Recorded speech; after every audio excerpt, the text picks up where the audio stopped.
Abre o olho, São Paulo. Abre o olho. Tá perigoso. Já são 11 rodadas já. Gente. E o Bahia, hein? E o Esquadrão de Aço, hein? E o Rogério Ceni, hein? Tabu caiu. O tabu caiu. Rogério Ceni, depois de 11 jogos sem vencer o São Paulo como treinador, na sua carreira como treinador, nunca havia vencido o São Paulo ainda como treinador, treinando, melhor dizendo, vários clubes aí, né? Flamengo, Cruzeiro, o próprio Bahia, Fortaleza e por aí vai. O Rogério nunca havia vencido um jogo contra o São Paulo como treinador, né? Conseguiu ontem, venceu e quebrou esse tabu.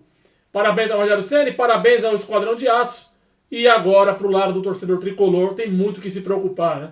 11 jogos, só 12 pontos conquistados. 12 pontos conquistados. Muita coisa tem que ser dita aqui. Nós vamos falar aqui agora. Vamos bater um papo aqui com vocês. E é legal, né? É legal a gente poder trazer alguns pontos aqui, porque o São Paulo está em todas as Copas até então. Copa do Brasil, Copa Libertadores, mas não pode deixar de se preocupar com o Campeonato Brasileiro. Like no vídeo, se inscreve no canal se não for inscrito, ativa o sininho para não perder nenhuma notificação. Seja todos bem-vindos a esse vídeo, bem-vinda você de qualquer lugar, onde quer que você esteja. Seja muito bem-vindo, muito bem-vinda.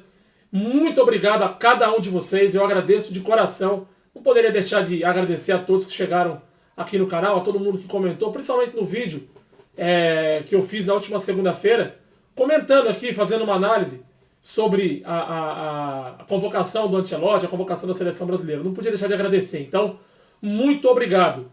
Valeu? Bom, São Paulo 1, Bahia 2, ou Bahia 2, São Paulo 1, lá na Casa de Apostas Fonte Nova, Arena Fonte Nova, em Salvador.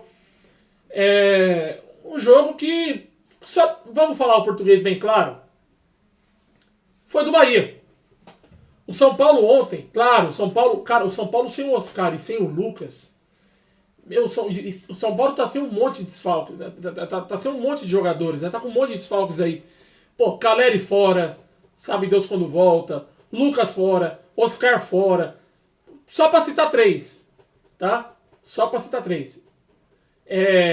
São Paulo, puta cara, ontem assim, foi um time que eu tenho a impressão que ontem o torcedor do São Paulo tava puto em casa, né? Vendo o São Paulo jogar. O time do Bahia ontem mandou no jogo, desde o primeiro minuto. No primeiro tempo, se não é o Rafael, cara, São Paulo tinha tomado ontem uma goleada. O Rafael pegou cabeçada, pegou cobrança de falta, fez milagre. O cara fechou o gol ontem, cara. Mesmo assim não deu pra evitar a derrota. O primeiro tempo foi touro do Bahia. O São Paulo teve uma chance com o Rian Francisco, que ele sai na cara do gol, na cara do goleiro Marcos Felipe, e chuta uma bola, sai meio mascada ali, ele perde a chance, né? Agora, uma bola em profundidade daquela tem que fazer, né, o Rian Francisco? Tem que fazer, cara. Não pode perder um gol daquele. Mas, enfim, o São Paulo também não pode ficar dependendo de um lance agudo a cada 40 anos. O São Paulo não criou nada ontem no jogo, praticamente. No primeiro tempo, o São Paulo praticamente aceitou o Bahia jogar. Não conseguiu marcar o time do Bahia. Teve um lance do Bahia aos 31 minutos do primeiro tempo que parecia um bombardeio, cara. Parecia um bombardeio. Pô, eu vi os caras, cabeçada, Rafael tira, a bola volta, bate na trave, no chute do Jean Lucas, depois o Célio que tenta afastar, não consegue. E a zaga do São Paulo mais perdida que, sabe, que cega o tiroteio, cara. E eu sou cego, tô falando isso, mas é verdade. Mais perdido que cega e tiroteio. Como seria Não, melhor não pensar. Mas enfim, e aí... melhor não pensar nisso, né? A gente brinca com isso, mas... Deus o livre guarde. E aí é o seguinte, cara. O São Paulo ontem não existiu no primeiro tempo. No segundo tempo, o São Paulo foi acordar um pouquinho mais depois que tomou o gol. De tanto insistir, o Bahia conseguiu o gol, né? No começo do segundo tempo. Num erro de saída de bola do Cédric Soares, o São Paulo conseguiu fazer... O Bahia conseguiu fazer 1-0, né? Num erro de bola da saída do São Paulo. Sai uma jogada pelo lado esquerdo, cruzamento, e o William José, ontem teve lei do ex, e lei do ex duplamente. O William José, aquele que jogou no São Paulo, que foi revelado pelo São Paulo, saiu, voltou, tá no Bahia, ele mesmo, que jogou na época com o Lucas, com o Ademilson, aquele time de 2012, campeão da Sul-Americana, o time do Ney Franco, o William José era um dos atacantes daquele time ali. Era a reserva do Luiz Fabiano. Então, ontem ele fez 1-0. Depois teve um pênalti sofrido pelo Kaique, que havia acabado de entrar. Um pênalti sofrido do atacante do Bahia. Né? O Enzo Dias chegou atrasado, deu um carrinho, passou lotado, pegou o Kaique. O William José bateu o pênalti, fez 2-0. No finalzinho, o Luciano diminuiu de pênalti também. Mas assim, São Paulo não criou quase nada, cara. O Marcos Felipe foi fazer uma defesa, só pra se ter uma ideia. O Marcos Felipe foi fazer uma defesa já com mais de 15 minutos do segundo tempo. Porque até então ele não tinha tocado na bola. Ele não tinha tocado na bola. E aí o time, Nicolas, mas tá bem nas Copas, legal. Só que o São Paulo tá a 3 pontos do Vitória, que é o primeiro time da zona de rebaixamento. E aí? São Paulo tá a 3 pontos, gente. Tem a parada da data FIFA agora, vai parar nessa semana, tem seleção brasileira aí na próxima semana e tal. São Paulo volta a jogar só dia 12 contra o Vasco. Você já imaginou se o São Paulo não vence o Vasco no Morumbi no dia 12 e por algum motivo, nessa rodada o São Paulo não entra na zona de rebaixamento, né? Mas na próxima, se o São Paulo perde, dependendo de uma combinação de resultados aí, o São Paulo pode entrar na zona de rebaixamento. Você já imaginou se o São Paulo perde ou empata com o Vasco no Morumbi no dia 12, né, antes da parada de vez pro Mundial de Clubes, para a Copa do Mundo de Clubes?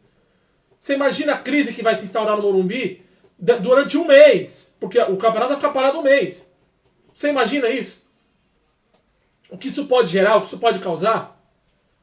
Entendeu? Então, tem que abrir o olho. O São Paulo precisa abrir o olho. O São Paulo disputou 11 partidas. Gente, o São Paulo não venceu o pior time do campeonato no Morumbi, que é o Sport. O São Paulo empatou. O São Paulo não conseguiu fazer um gol contra o Sport. 0-0 contra o Sport. Ah, mas o São Paulo ficou um tempo aí sem perder. Empatando pra caramba. E outra coisa que eu precisava falar. Ô, gente. Ô, Zubeldia. Você, cara, você tem mais cartões na temporada do que vitórias. São 14 vitórias contra 15 cartões que você recebeu. Cadê a diretoria do São Paulo que aceita isso calada?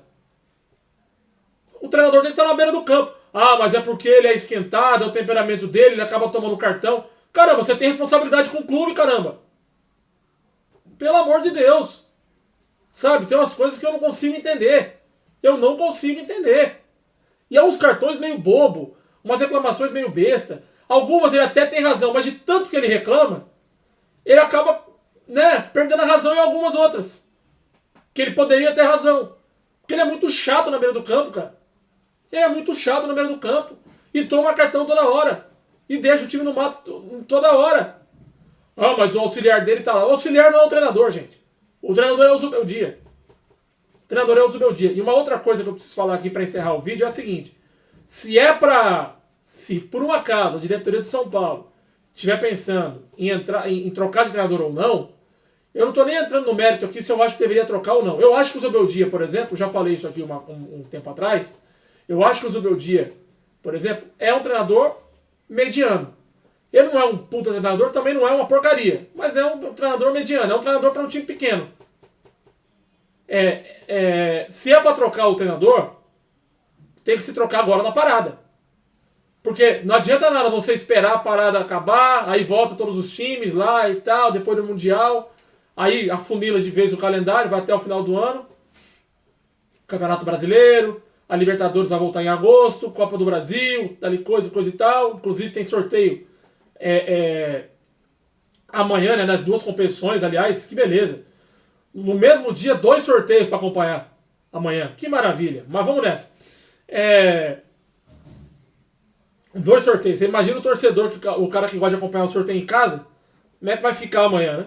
Mas enfim. Assim, se esperar, quando você voltar, você vai perder um tempo gigantesco. Porque o treinador que vai chegar, ele vai precisar de tempo para trabalhar. Então, se for para trocar, se a diretoria de São Paulo não tiver convicta com o Zubeldia, se for para trocar, troca agora. Se não trocar agora, não adianta depois querer trocar quando o campeonato voltar, quando o calendário afunilar de vez, né? Quando começar os mata-matas de Libertadores, mata-mata de Copa do Brasil, mata-mata por aí vai, e além do Campeonato Brasileiro, que começa a chegar, começa a afunilar nos pontos corridos ali e tal, não adianta reclamar. O São Paulo hoje, nesse momento, o São Paulo está mais perto da zona de rebaixamento do que classificar entre os 6 para a Libertadores no ano que vem. Ah, mas é porque tá apostando tudo nas Copas. Gente, legal você apostar nas Copas. O São Paulo não tem time para ser campeão brasileiro. Não tem time para ser campeão brasileiro. E também ser campeão da Libertadores, ser campeão de uma Copa do Brasil, dá porque é um mata-mata. Mas o São Paulo não era um dos favoritos.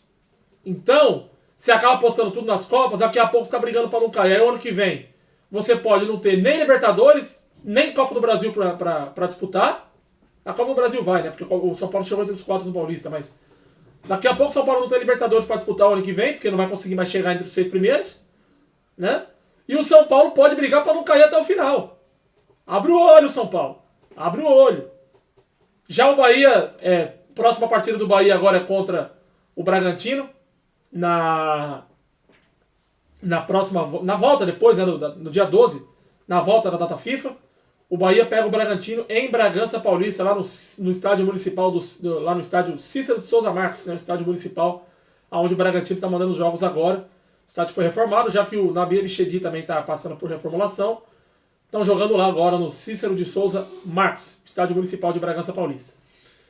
Beleza, pessoal? Então, ó, São Paulo, abre o olho. Torcedor do Bahia, já é o 5º colocado, hein? Já é o 5º colocado. Ah, Nicolas, o Bahia vai ser campeão brasileiro? Não acho que vai. Não acho que vai. Acho que o time é um time bom, mas é um time que pode brigar ali por Libertadores e tal. De repente pegar um título de Copa Sul-Americana, dá pra pegar. Um título de Copa do Brasil, dá. Na verdade, eu não sei nem se o Bahia, agora não me recordo se o Bahia tá na Copa do Brasil, né? Porque teve tanto jogo na semana retrasada aí de Copa do Brasil. Mas enfim. Mas Sul-Americana, dá pro Bahia pegar. Um torneio sul-americano e tal. Seria importante. Pro Bahia é importante a Sul-Americana. Para alguns clubes grandes nem tanto. Mas pro Bahia, que tá voltando agora, tá querendo firmar um projeto, consolidar um projeto, aí é importante. Mas enfim. Gostou do conteúdo, pessoal? Então, ó, deixa o like, se inscreve no canal se não for inscrito, ativa o sininho para não perder nenhuma notificação. E você que ficou até agora, muito obrigado, gente. Deus abençoe a todo mundo e até a próxima. Fiquem todos com Deus. Valeu!